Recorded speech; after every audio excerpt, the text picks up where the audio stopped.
Little Angel school యాజమాన్యం 15 మంది కార్మికుల జీవితాలతో ఆడుకోవడం ఆపి చట్టపరంగా కార్మికులకు రావాల్సిన బకాయిలు చెల్లించాలని private colleges and school staff and workers union ప్రధాన కార్యదర్శి వైరాజు డిమాండ్ చేశారు. జగదాంబ జంక్షన్ సిఐటియు కార్యాలయంలో ఏర్పాటు చేసిన మీడియా సమావేశంలో ఆయన మాట్లాడారు.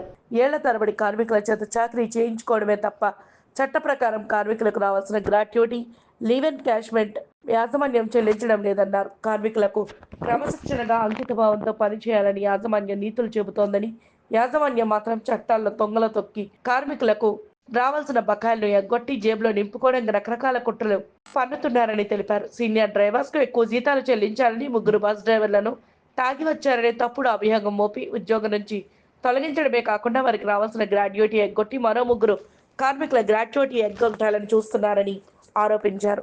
యాజమాన్యంపై యూనియన్ ఒత్తిడి చేయడంతో యాజమాన్యం కొంతవరకు గ్రాడ్యుటీ చెల్లిస్తుందన్నారు. మొత్తం 15 మంది కార్మికులకు యాజమాన్యం లక్షలాది రూపాయలు బకాయి పడిందని లేబర్ కమిషనర్ ఏప్రిల్ 9 లోపల పరిష్కారం చేయాలని యాజమాన్యానికి ఆదేశించడం జరిగిందని తెలిపారు. సమస్యలను పరిష్కారం చేయలేని పక్షంలో ఆందోళన ఉధృతం చేస్తామని హెచ్చరించారు. చట్టపరంగా రావాల్సిన గ్రాడ్యుటీ వగైరాలు ఇవ్వకుండా చాలా దారుణంగా వాళ్ళని ఆర్థిక ఇబ్బందులకు గురిచేస్తుంది.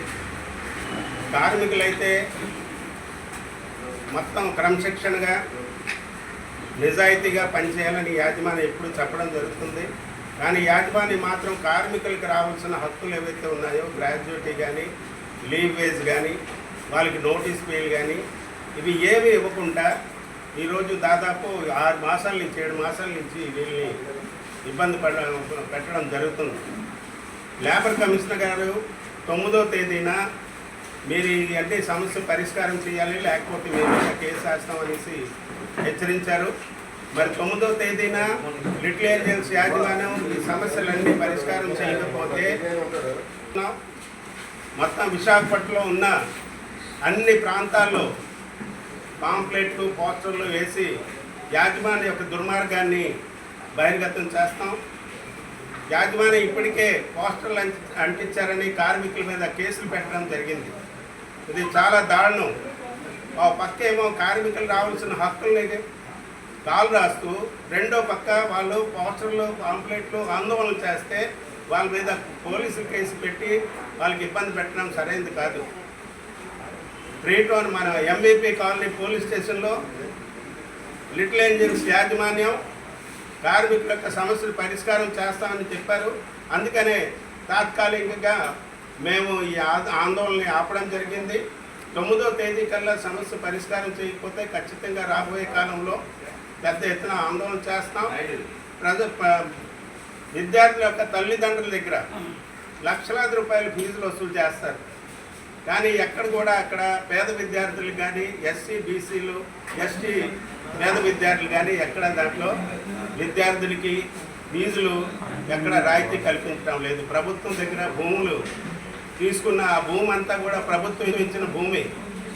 ఆ భూమిని ఉచితంగా తీసుకొని ఏదో నామాత్రంగా డబ్బులు కట్టి తీసుకున్న భూమి మరి ప్రభుత్వం పెట్టిన నిబంధనలు ఏవైతే ఉన్నాయో వెనకబడిన బడుగు బలహీన వర్గాల వారికి రాయితీలు ఇవ్వాలని, ఫీజులో రాయితీలు ఇవ్వాలని నిబంధన మాత్రం యాజమాన్యం పాటించడం లేదు.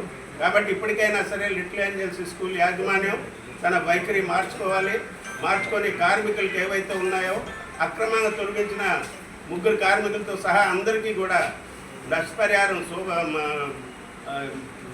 సర్వీస్ కాంపెన్సేషన్ వగైరా చెల్లించాలని సందర్భంగా డిమాండ్ చేస్తున్నాం. 14 సంవత్సరాలు చేశాను సార్. 14 సంవత్సరాలు చేసి నీకు ఇస్తాను, ఏమి అన్యాయం చేయనన్నారు సార్. అని మరి నన్ను పిల్లలైతే నా తోట పని చేసిన వాళ్ళందరికీ ఇచ్చారు కానీ నాకు 10 పైసలు ఇవ్వలేదు సార్. అది జరిగింది.